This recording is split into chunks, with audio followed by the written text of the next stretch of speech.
지난주에 제가 이 말씀을 안 드렸더니 우리 찬양대가 실망했다고 그래가지고 은혜 많이 받았습니다. 은혜 많이 받으셨지요? 귀한 찬송 감사합니다. 예수님께서 태어나신 곳은 베들레헴이었습니다. 왜 베들레헴이었을까요? 베들레헴이 예수님의 부모가 살았던 곳이어서 그랬을까요? 요셉과 마리아가 살았던 곳은 베들레헴이 아니라 저 갈릴리 나사렛이었습니다. 그런데도 요셉과 마리아는 나사렛에서 150km나 떨어진 베들레헴에 가서 아이를 낳습니다.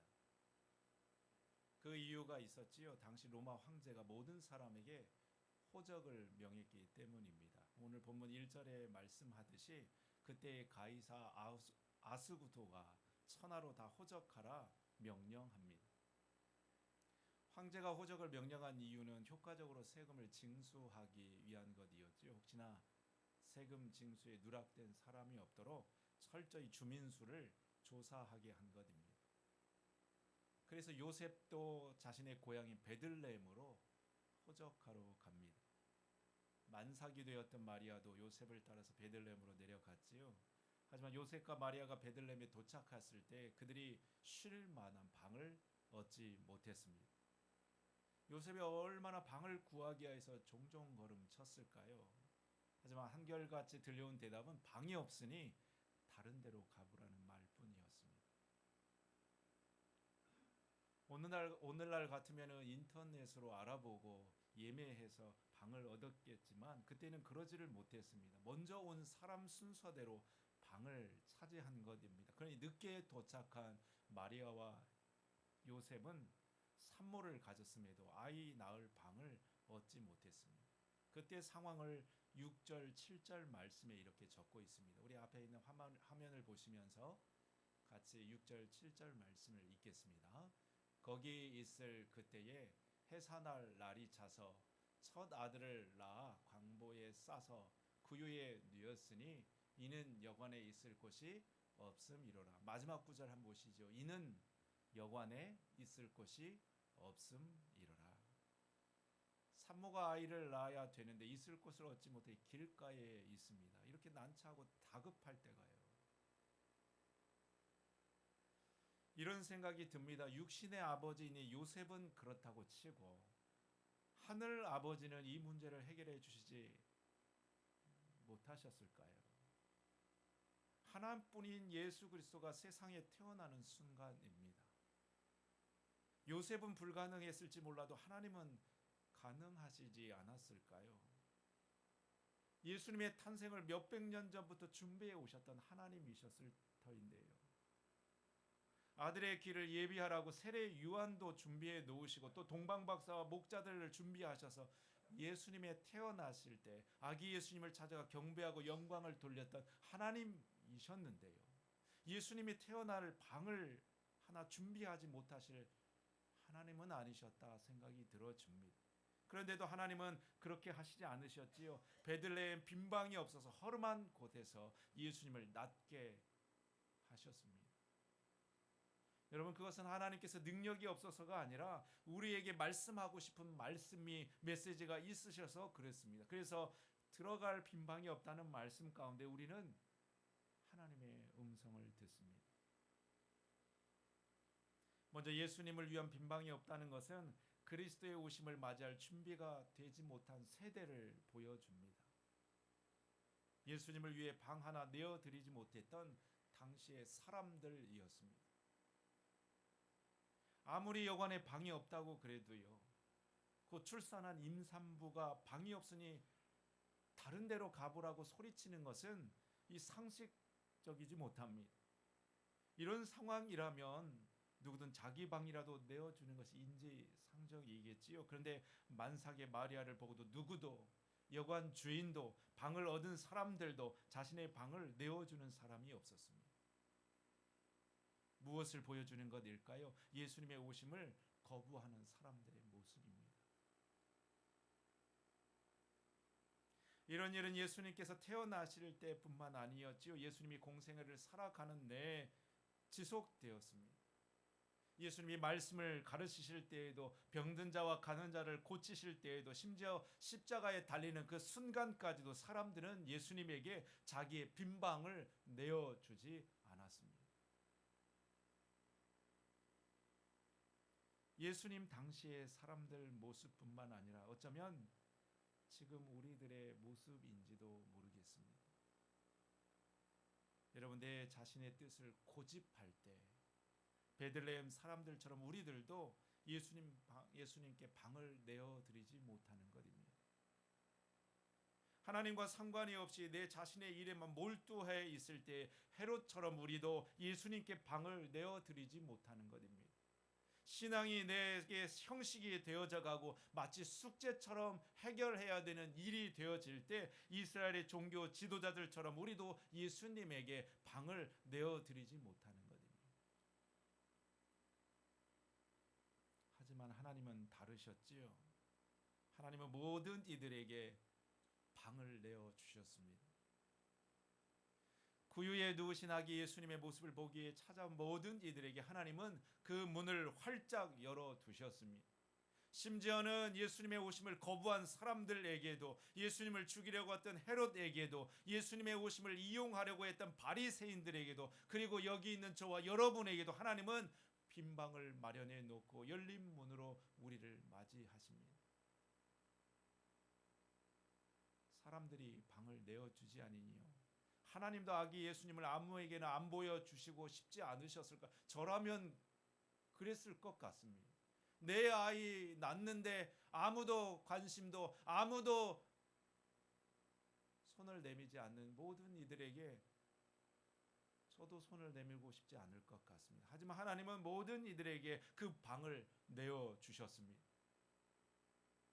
예수님은 하나님의 아들이셨지요. 왕들 가운데 왕이고 주들 가운데 주 되십니다. 그러니 예수님이 탄생하실 합당한 곳이 있다면 당연히 왕궁이 되어야 맞겠지요. 그런데 하나님은 예수님을 베들레헴 작은 마구간에 나게 하셨습니다.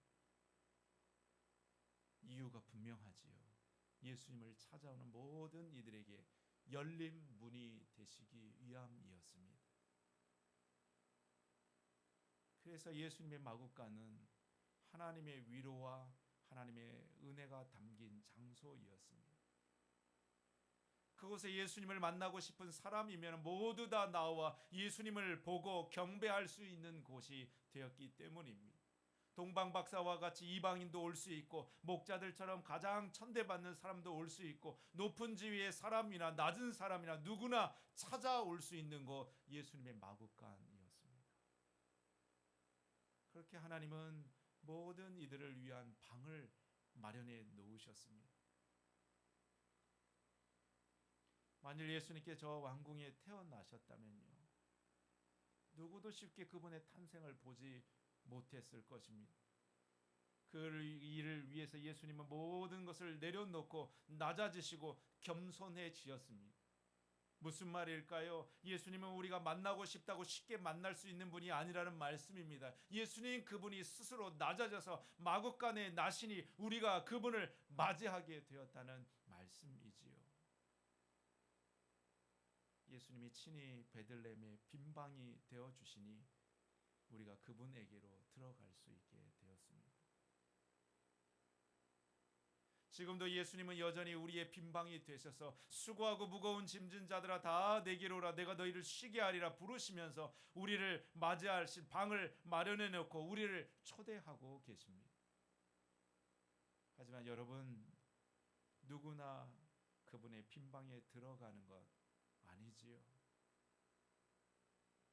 그분의 초대는, 그분의 빈방은 누구에게나 열려 있지만, 하지만 그분의 방에 들어가 쉼을 얻는 이들이 많지가 않습니다.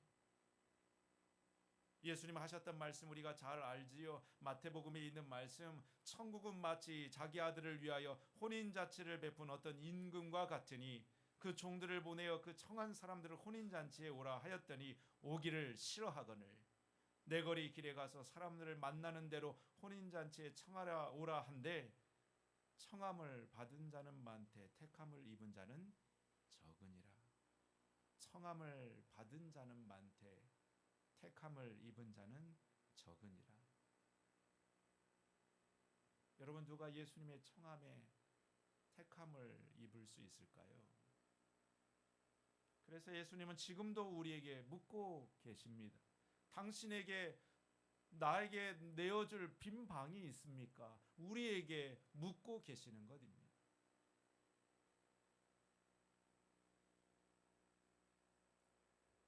성탄절에 잘 알려져 있는 이야기 하나가 있습니다. 미국의 작은 마을에 윌리라고 하는 9살 된 소년이 있었습니다. 학교로 치면 4학년에 해당이 되는데요. 지적 능력이 좀 떨어져서 2학년에 다니는 아이였습니다. 근데 그해 성탄절에 주일학교에서 성극이 하게 되었습니다. 거기에서 윌리도 한 역할을 맡게 되었는데 선생님이 윌리에게 무슨 역을 맡겨야 될지 고민하다가 베들레헴 여관집 주인 역을 맡겨 주었습니다. 그렇게 대사가 많지 않은 역이었는데 윌리는 얼마나 열심히 연습했는지 모릅니다. 대사를 틀리지 않기 위해서 하나하나 한자 그것을 외웠던 것이지요. 드디어 성탄절이 되었고 교회 예배당 안에 사람들이 모여들기 시작했습니다. 그날 마지막 순서로 연극이 진행되던 중에 요셉과 마리아가 여관으로 들어가 문을 두드립니다. 여보세요, 여보세요. 여기에 방이 있는가요? 그때 여관의 주인을 맡은 이 윌리가 나와 대답합니다. 방이 다 찼으니까 다른 곳으로 가보십시오. 연습한 대로 잘 대사를 소화해내는 것이죠. 하지만 마리아가 요셉이 다시 한번 사정합니다. 우리는 저 먼 곳에서 여기까지 왔습니다. 아내는 이제 금방 출산할지도 모르니 제발 부탁입니다. 방 하나만 좀 내주십시오. 그러자 여관 주인으로 분장한 윌리가 한참을 말을 잊은 채 마리아를 쳐다봅니다.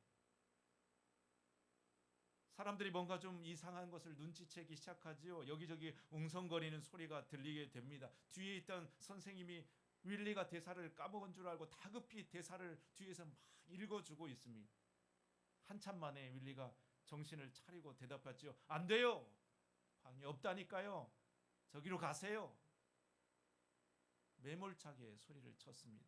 결국 요셉과 마리아가 슬픈 표정으로 뒤돌아서게 되어지지요. 그렇게 연극이 잘 마무리되어져 가는가 싶던데 윌리가 여관문을 닫지 않고 그대로 서 있습니다. 바로 그때 있지요. 윌리가 요셉과 마리아를 걱정스러운 눈으로 지켜보고 있다 갑자기 소리쳤습니다. 요셉, 마리아, 가지 말아요. 마리아를 데리고 들어오세요. 여러분, 대본에 없던 대사이었습니다. 내 방을 쓰세요. 요셉, 마리아와 함께 내 방으로 들어오세요. 순간 연극이 엉망이 되어 버렸습니다. 마리아와 요셉은 이걸 어떻게 해야 될지, 방으로 들어가야 될지 아니면 그냥 나가야 될지 멍한 표정으로 서 있고 선생님도 할 말을 잃어버렸습니다. 결국 그날 마리아와 요셉은 여관 주인의 방에 들어가서 아기 예수님을 낳고 말았습니다. 하지만 그날 교회 밖을 나가는 모든 성도들이 하나같이 하는 말이 내 생에 이렇게 감동적인 성탄극은 처음 보았다고 윌리에게 감사의 말을 전하고 돌아가는 것이었습니다. 요한계시록 3장 20절 말씀에 예수님께서 말씀하셨지요. 보라, 내가 문 밖에 서서 두드리노니 누구든지 내 음성을 듣고 문을 열면 내가 그에게로 들어가 그로 더불어 먹고 그는 나로 더불어 먹으리라. 여러분, 이 말씀은 예수님을 믿지 않는 불신자들을 향하여 하신 말씀이 아니었습니다. 이것은 소아시아에 있는 7교회 중 라오디아 교회에게 하신 말씀이었지요. 그들은 이미 예수님을 믿고 살아가는 기독교인이었습니다. 하지만 예수님은 믿었지만 예수님과 동떨어진 삶을 살았습니다. 그래서 그들의 자랑은 예수 믿고 부유하게 되는 것도 있고 예수 믿고 부족하지 않은 삶을 사는 것이었습니다.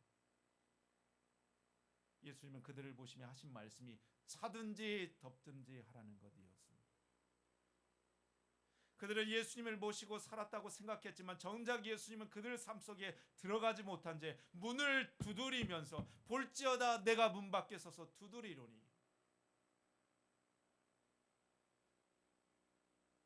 여러분, 예수님은 함께 먹고 마실 사람이 없어서 라우디아 교회의 문을 두드린 것이 아니었습니다. 그들 속에 들어가 그들과 인격적으로 만나 그들과 더 깊은 사귐, 그들과 귀한 만남을 원했기 때문입니다. 단지 눈앞의 문제를 해결하기 위해서가 아니라 잠시 그냥 위로를 얻기 위해서, 용기를 얻기 위해서가 아니라, 예수 믿고 잘 맞고 복 받기 위해서가 아니라 그들 속에 들어가 그들과 더불어 먹고 마시기를 원했던 그 예수님이셨습니다. 그런데도 라우디아 교회 사람들은 예수님에게 문을 열지 않았지요. 자신들은 방 안에 있고 예수님은 문 밖에 세워두고, 예수님 더 들어오지 마세요.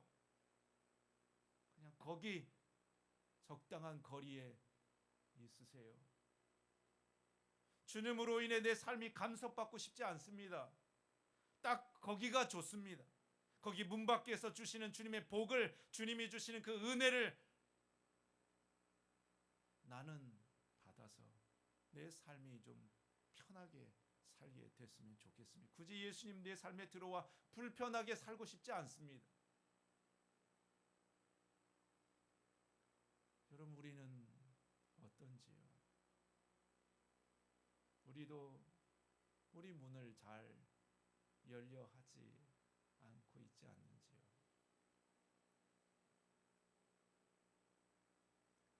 우리가 그렇지요. 원치 않는 사람이 찾아오면 달갑지 않습니다. 물건 파는 사람이 찾아오고 불필요한 것을 들여놓으라는 사람이 문을 두드리면, 반갑지 않는 손님이 찾아오면 우리는 몸으로 문을 막아서고 얼굴만 빼꼼히 내밀고서 이런저런 핑계를 다 댑니다. 하지만 여러분, 예수님은 우리에게 물건 팔러 온 세일즈맨이 아닙니다. 주일 잠깐 왔다가 용무만 마치고서 돌아가는 손님이 아닙니다. 예수님께서 우리에게 원하시는 것은 우리 안으로 들어와 함께 먹고 마시며 우리 깊은 곳까지 함께 나누는 인격적인 만남과 삶을 원하시는 것이지요. 여러분, 우리 문을 조금 더 주님께 열어드릴 수 있기를 원합니다. 우리 안을 채우고 있는 그것을 좀 비워내고 예수님 들어오실 수 있는 그 방을 주님에게 내어드릴 수 있는 우리들이 될 수 있기를 소망합니다. 지금 그렇게 하시기를 원합니다. 이 대림절 성탄절이 다 지나가기 전에 서둘러 주님 오실 문을 열어두기를 소망합니다. 예수님께서 내게 찾아오시는 모습은 각기 다 다릅니다. 그 옛날 베들레헴 여관 주인에게 찾아오심과 같이, 또 빈들의 목자들에게 찾아오심과 같이, 저 동방의 박사들에게 찾아오심과 같이 주님의 문드리는 소리는 우리의 각자 삶에 다 다릅니다. 주님은 또 나에게 어떤 소리로 문을 두드리며 찾아오실까요? 어떤 모습으로 찾아오시든 간에 내게 낮고 낮은 모습으로 찾아오셔서 내 마음을 두시는 주님을 맞이할 수 있으므로 작은 소망이, 위로와 축복이, 세상의 빛으로 오시는 그 주님의 탄생의 기쁜 소식이 우리에게도 들려지게 되고 우리를 통하여서 주변으로 흘러가게 되어지는 귀한 신앙이 될 수 있기를 소망합니다. 이 기간들을 통하여서 다시금 찾아오시는 그 주님을 기쁨으로 맞이하는 저와 여러분 되실 수 있기를 우리 주님의 이름으로 축복합니다.